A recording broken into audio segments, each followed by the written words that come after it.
She also said she agreed to do the documentary on Netflix because she absolutely doesn't believe she did anything wrong, and she stands by that.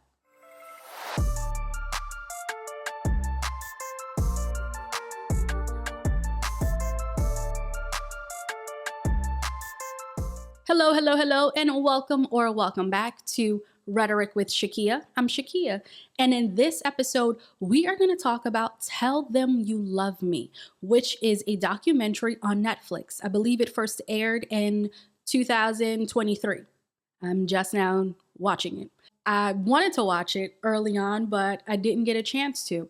And then I just so happened to catch a clip about the people in the documentary. They were on a talk show. Who I think it was Tamron Hall. They were on her talk show, and I watched the 7-minute clip, I believe, and I said, oh my, I have to watch this because I want to see for myself, what conclusion I come to, because I couldn't understand what I was hearing. I couldn't understand, well, you know what? I'm jumping ahead. Let's back up a little bit. So if you're not familiar, Tell Them You Love Me is about a man. His name is Derek Johnson. He is introduced to a woman. So at the time of their first introduction, Derek is about 30 years old, and he's introduced to a woman by the name of Anna Stubblefield. And at the time, she is, I believe, 41 years old. Anna is a professor, or was, so at the time, she was a professor at Rutgers University in Newark, New Jersey. And she studied philosophy, disability, and race. She was an academic scholar, and Derek's brother was in one of her classes. So Derek Johnson was diagnosed with cerebral palsy when he was younger. His mom noticed that there had been some delays, and initially the doctors told her, well, you're just comparing him to your other son. All kids are different, that kind of thing. But she could tell, she says, that something was different, something was off, something wasn't quite right. And upon further testing and advocating, which she did, and I'm emphasizing that because Anna, there were attempts made by Anna and eventually her attorney to downplay what Derek's mother knew, because perhaps she didn't have as much formal education as Anna. Nonetheless, she was a mom and she was advocating for her child. He, again, was eventually diagnosed with cerebral palsy, and he was classified as having severe mental retardation. So he had been requiring the constant need of support and help from his mother and his brother, his older brother, John Johnson. We fast forward. John is in a doctoral program at Rutgers, and he takes a class. Who's the professor? Anna. And in this class, Anna shows a documentary about people with intellectual impairments and cognitive delays and how they learn to communicate. Because let me back up. Derek, as part of his diagnosis, it was found that he was nonverbal. And his way of communicating was, to bang on things or point, but he wasn't able to fully, put together sentences, articulate himself in that regard. So when John saw this documentary, he was inspired because in it, again, it shows people who had these intellectual impairments who were able, this one person in particular, who was able to go on and get a degree, who could communicate. And he's like, wow, this could be really helpful for my brother.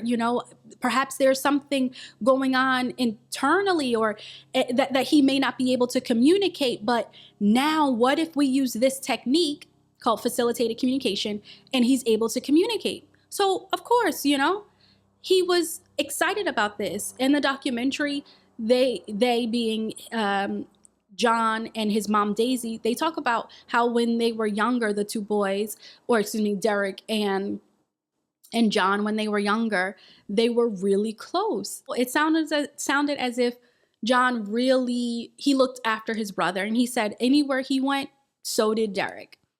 So they had this bond.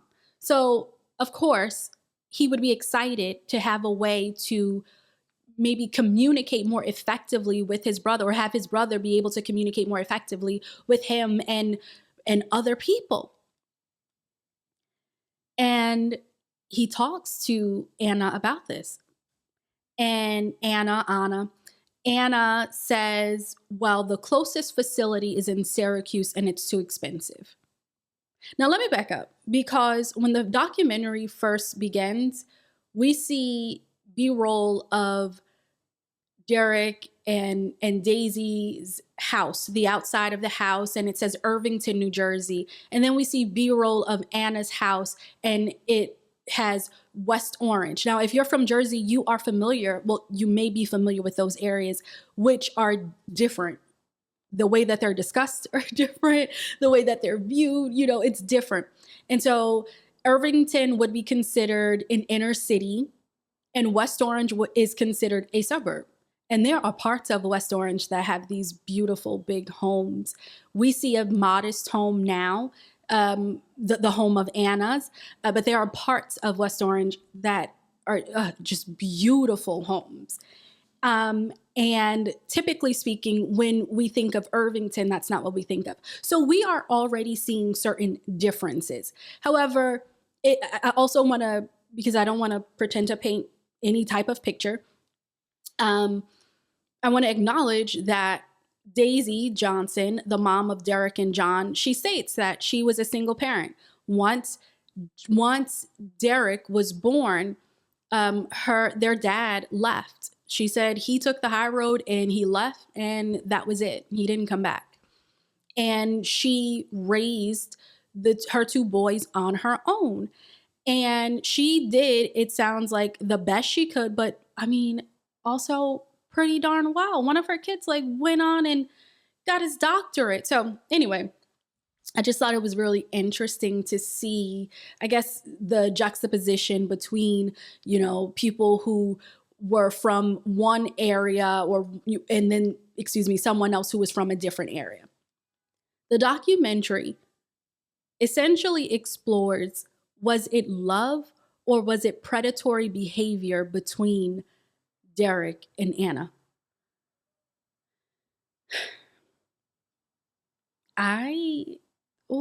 Watching this, I mean, it's a good thing I wasn't doing a live reaction, because a lot of what I had to say probably wasn't politically correct. And I was just really, I'm jumping ahead and I'm giving you my opinion here. I was really upset and I was disturbed by what took place. But I was listening and I'm watching and I'm like, okay, well, could he have given consent? Because that's what it comes down to. Could Derek give consent?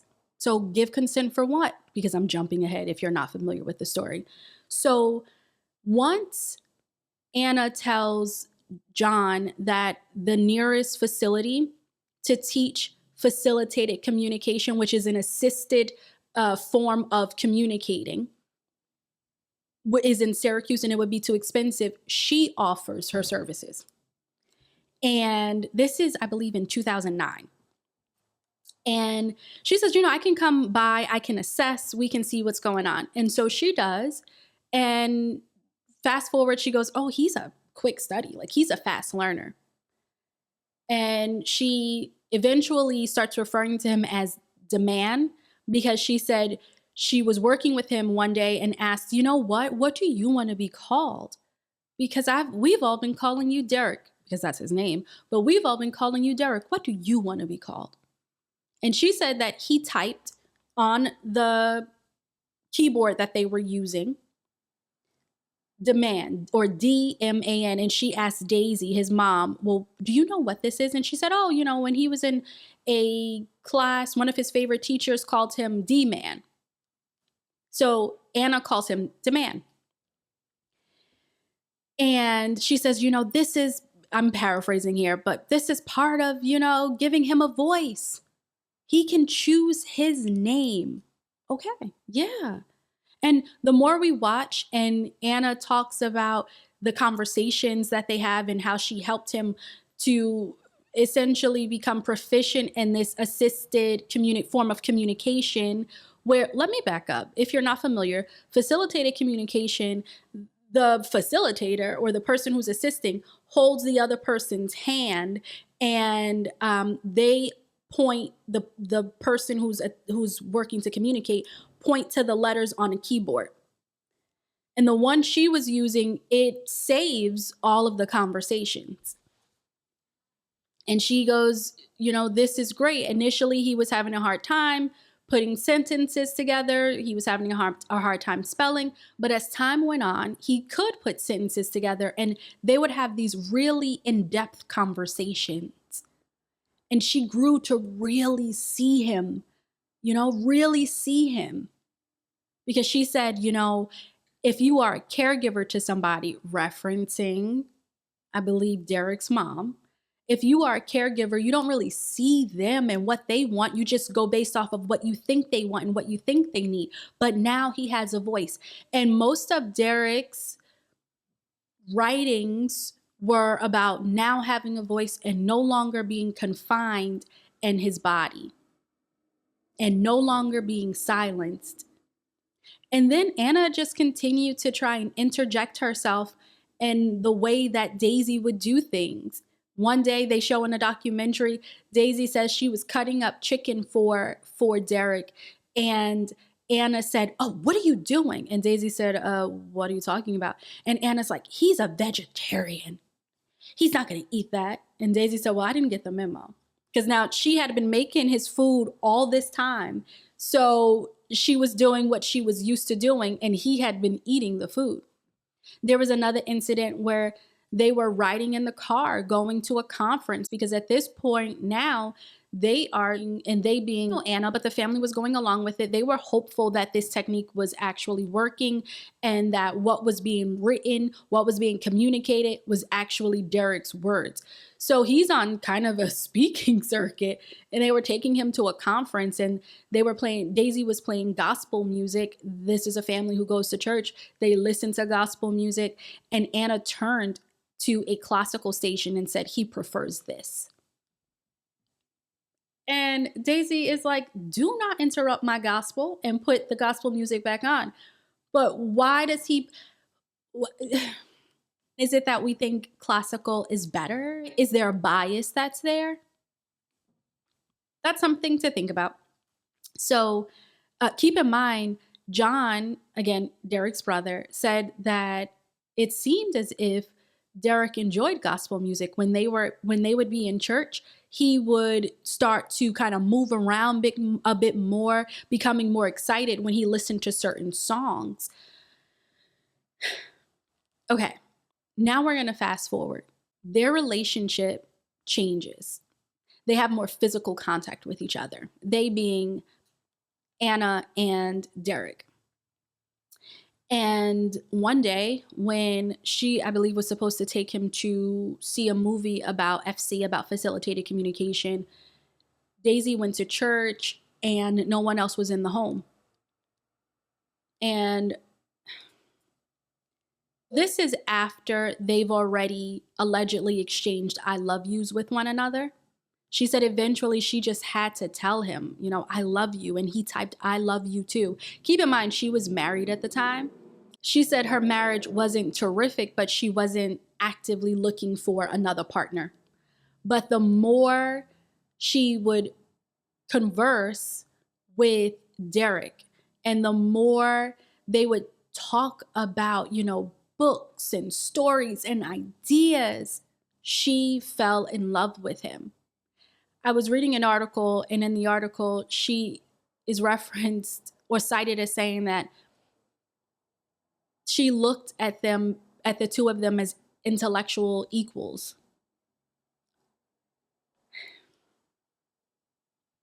Okay. She also said she agreed to do the documentary on Netflix because she absolutely doesn't believe she did anything wrong. And she stands by that she did nothing wrong. She says that they were two people who were in love with each other. She was in love with him and he was in love with her. So in this one particular occurrence, they're in the home alone. This is after, again, they exchanged I love yous. And I believe he asks for a kiss. She kisses him. Or maybe the first time they kissed was a different instance, and now they're home alone, and they kiss again, and then the conversation about becoming physical comes up, and she says he types out that he's overwhelmed, and he scoots himself off the bed and like goes into the hallway and comes back. Now, I have an issue with this because in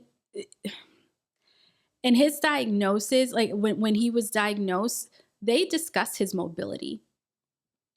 And so he, on a daily basis, he gets help with walking. Like his mom helps him to walk, to brush his teeth, to use the bathroom. He wears a diaper, to bathe, all of that.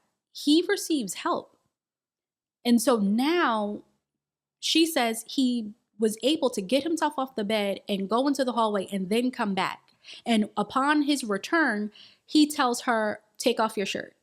She's like, oh, I thought this topic was over. But then when he comes back, he tells me to take off my shirt.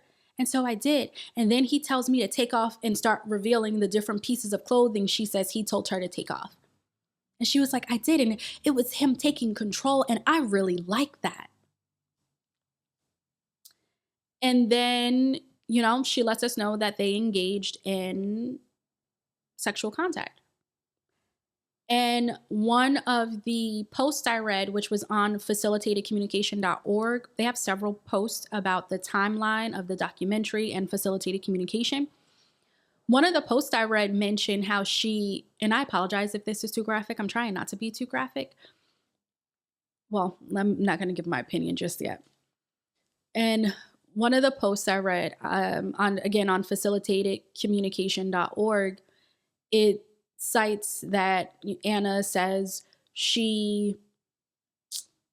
how can I put this? She revealed his diaper and she loosened it and then began to engage in activity with him.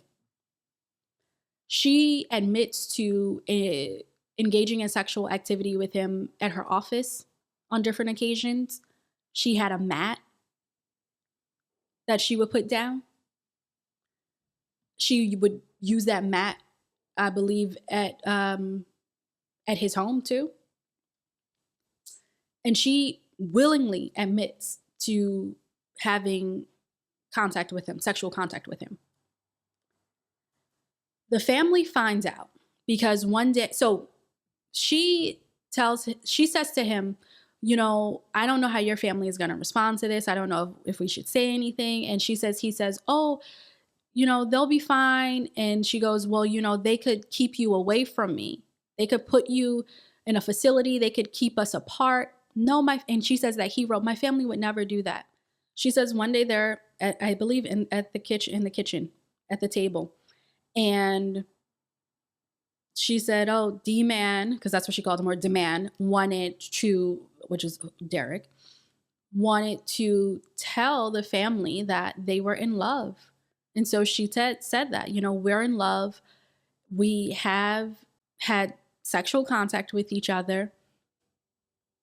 I guess she wants to be with him. Again, she was married at the time, had children at the time. And she said Daisy's concern was, oh, well, what about your husband? And she goes, well, I'm going to figure out when I'm going to tell my husband. And she's like, oh, it felt like a good conversation. And on the way out, I said to Demand, good call. And I left because this felt really good. But as time goes by, Daisy or John didn't want her communicating with Derek anymore because they're like, wait, something is just off. Something is off. And John recalls an incident where when he was bathing Derek, he had noticed these bruises on his back. And he's like, where did these come from? He asked Derek's school, and they were like, no, he was fine. It was an ordinary day. Nothing happened. And come to find out, it's likely that those bruises came from the mat she was using She was it, it was coming from the mat she was using when they would engage in sexual contact with one another. So eventually they get a lawyer involved because Anna tries to go to the school and say, oh, they're keeping Derek from his studies. They don't really know what's best for him. And in reality, she was engaging in contact with him, inappropriate contact with him. So the question becomes, was Derek able to give consent? Was the contact, in fact, inappropriate? Based off of his diagnosis, it appears that the contact was inappropriate because he can't give consent.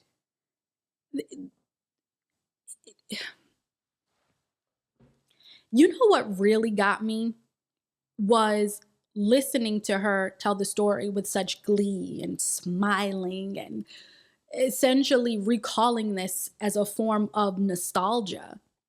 That really just bothered me so much because in my mind, he could not give consent. If you see him and they show clips of him in the documentary, and again, you hear the diagnosis that was given. He was evaluated several times. And then at the point where they go to trial, he is again evaluated. And it is determined that he is absolutely, intellectually impaired. And the previous diagnosis that was given still stands. And that he's also nonverbal. How could he give consent? How could he give consent? The scary part is Anna absolutely, and I believe she believes that he gave consent. Eventually, they go to court. She is found guilty of 2 charges. Her now ex-husband wrote an impact statement. And in that statement, he called her a liar and a narcissist who would say anything to get what she wants, essentially. How could he give consent? And I understand and I know that there might be limits on my end, but I understand that there are varying degrees of disabilities. And this is not to say that anybody with a disability cannot be in love. No, in no way, shape, or form am I saying that. This particular young man, I find it difficult to believe that he consented to that type of activity with Anna, who by all accounts is not intellectually impaired. And she had history of being around people who, people with intellectual impairments and what have you. Her mom did the work. That was the field her mom worked in. She would videotape the facilitated communication sessions. But what we also learn is that facilitated communication is not reliable. There was a study done, and we saw clips of it in the documentary, where the researcher shows one photo to the participant and another photo to the person who's assisting with communication. And you know what the participant wrote down when they were asked to say what they saw? They wrote down or typed out what their helper, what the person who was facilitating the communication, what they saw. And this was done several times, and it was consistent. Those results were consistent. And so I just wonder how much influence Anna had in Derek's responses. Was this something she was doing subconsciously? Because when I listen to her speak, and again, she speaks as if she's proud, because I think she is, honestly, and this is just my opinion, but she speaks with such pride about the work she did with him and how they were able to grow into this loving relationship. And when I hear that, and again, this is my opinion, I am giving a disclaimer. I have never met her in person. I have not diagnosed her myself. So purely an opinion. When I hear her speak, what I hear is this delusional belief, this delusion, right? And what is a delusion or delusional disorder? These are beliefs, false beliefs, that are based on inaccurate interpretations of reality. And she's in that story for whatever reason. I'm not here to find out why, but she is absolutely in that story. And it is incredibly disturbing because to this day, after she was sentenced and spent 2 years or a little less actually in prison, she still stands by the fact that those two individuals, that she and Derek were in love with each other and that he could consent. They go to court. She is found guilty on both charges. Each charge, she's giving a sentence of 12 years to run concurrent. And upon release, she is supposed to be on parole for the rest of her life. However, as the years go by, she appeals and she eventually wins an appeal. And she takes a plea deal for a lesser charge and she gets out on time served. And that's it. Time served. That's it. And even with that, she still stands by he was able to give consent. Did you watch the documentary Tell Them You Love Me? What are your thoughts? Do you think that facilitated communication is something that is legitimate? Do you think it's legitimate? Listen, I think it would be absolutely amazing if we could help people who struggle to communicate, verbally, if there was a legitimate technique to help with that communication. I don't know if that's this though. And again, it just seems really difficult to believe. So she still is living in West Orange. She works from home. She says she's able to make a life for herself. However, she had to give up teaching, and that was really difficult because that was part of her identity. That's it. That's the only thing she feels she lost. That's the only, I guess, maybe regret, if that I can even use that word, is the fact that she can no longer teach. Scary. Really, really scary. Listen, I know certain topics can be really sensitive for different reasons, and I never want to either trigger anybody intentionally or be disrespectful. And so if I did say anything that maybe wasn't the right language, give me a little grace. I would love to hear from you. Let me know in the comments what your thoughts are about this documentary and this particular case, and maybe there's a similar case out there as well. I mean, I think it's pretty clear what my thoughts are, but I'd love to hear from you. Thank you so much for hanging out with me.